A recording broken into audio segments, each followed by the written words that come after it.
Welcome in, Vikings fans. Day 4 of free agency is underway. We haven't done anything of note since the Patrick Peterson signing last night. If you missed the reaction to that event, click through to the channel, go to the Vikings 2021 season playlist. You will find that video right there, along with all of the other free agency videos towards the end.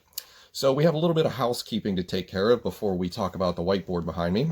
First and foremost, the Adam Thielen restructure that we've been talking about the past few days is now done. It is on the books. His base salary was converted to a signing bonus. That'll save the Vikings $8 million against the cap, and that lowers his 2021 cap hit to 5.6, down from 13.4. Also in the news for the Vikings in terms of salary cap management, Kyle Rudolph has been designated a June 1st cut, post-June 1st cut, if you will. So that is going to help spread out the dead money across 2 years as opposed to just this year.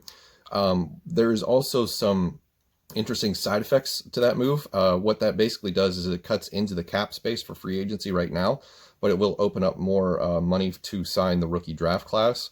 And that likely means that the rookies won't be signed to their contracts until after June 1st, once that Kyle Rudolph post-June 1st cut takes effect. So we're going to carry I think it's 9.2, 9.3 million against the cap for Kyle Rudolph until June 1st, which is weird because it affects what we're trying to do right now. And what we're trying to do right now is fill holes with free agency. And honestly, in my opinion, with that designated post-June 1st cut, the Vikings' current salary cap situation, there's just not enough money to do much of anything else. So I think we're done. You know, I think we're going to go into the draft with the entire left side of the offensive line non-existent, right? Because Dakota Dozier is not coming back. Riley Reef is not coming back. He hasn't signed, which is kind of interesting. There's plenty of guards, J.R. Sweezy, Austin Blythe, David Andrews was cut by the Patriots the other day. There's plenty of interior offensive line talent, but I don't know what else we have to offer other than the veteran minimum right now. So that makes things difficult. So I think we're going to be done, at least for now, for the next couple of days. Free agents can still sign, there's no end to this period. They can still sign for the rest of the year.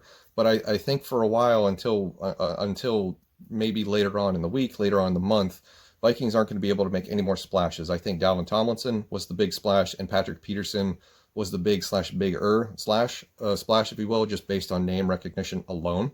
So, yeah, also editorial note, Patrick Peterson's base salary for next year is $8 million with a $1 million incentive and other game, and other performance bonus incentives. So we probably will likely only shell out 9 for him instead of the aforementioned 10.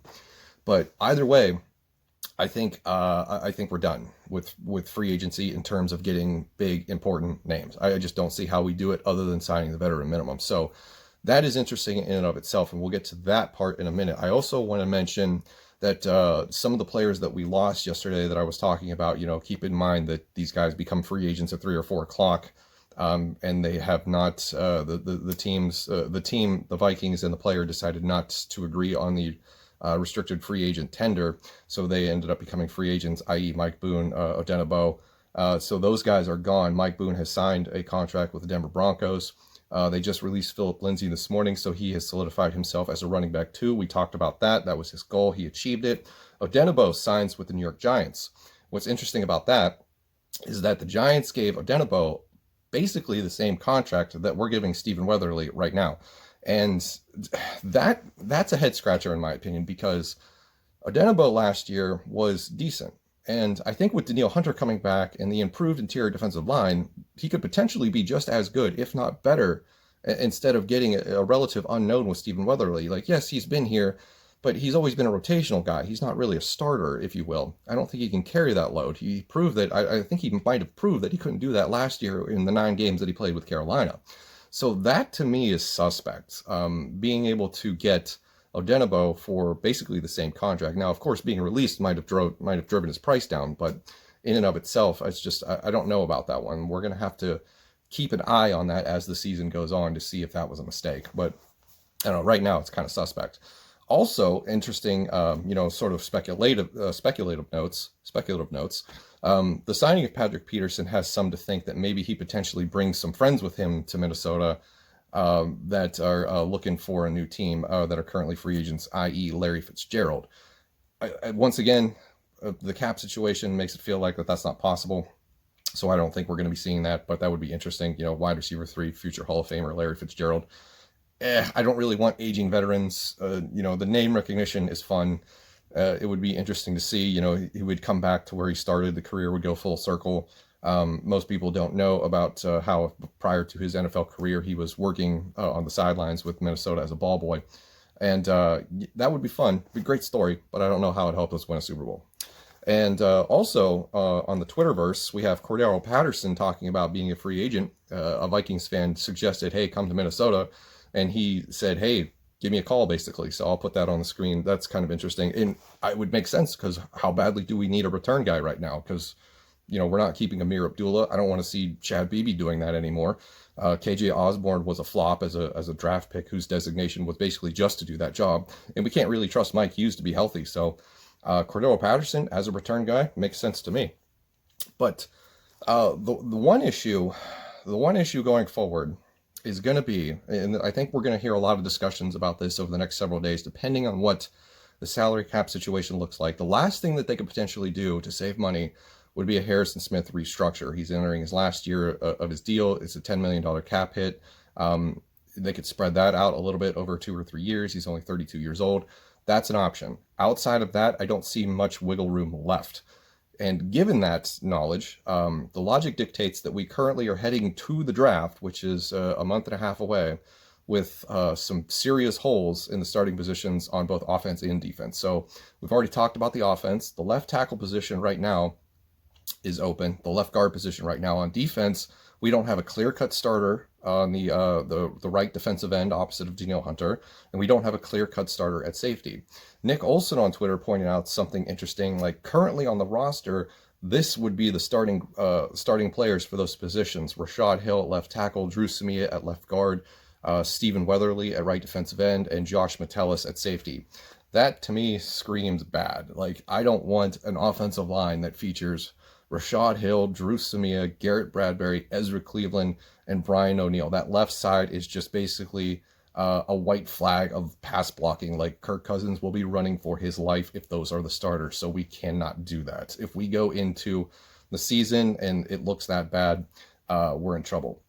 The other thing that he noted is we only have really, one pick in the top 75. That's 14 overall. Our next pick after that isn't until 78 in the 3rd round.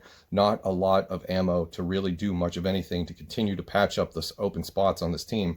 So it's concerning. Going into the draft, we're going to be limited in what we need to, what we can do. Trades are still a possibility. There's still a possibility for trades. I think Rick Spielman will probably at least make a couple of trades before the draft, because he's going to want to get his 2nd round pick back that he lost in the Yannick Ngakoue trade at the beginning of last season, which was a huge mistake. He's got plenty of, late day 2, early day 3 picks, plenty of those. Maybe he could package some of those to move back up.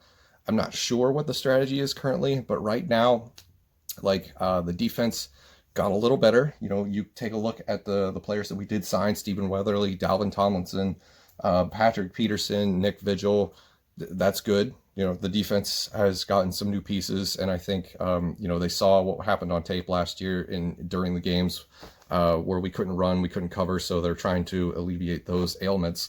But going into day 4 of free agency with 3/5 or 2/5 of your starting offensive line not figured out is concerning. I'm very concerned about that. And plus not having much cap space left to do anything about it. So we're probably looking towards the draft. Rashawn Slater, Christian Darrisaw, Elijah Vera Tucker are going to be big names that are going to be discussed for the next month and a half if nothing else happens between now and then.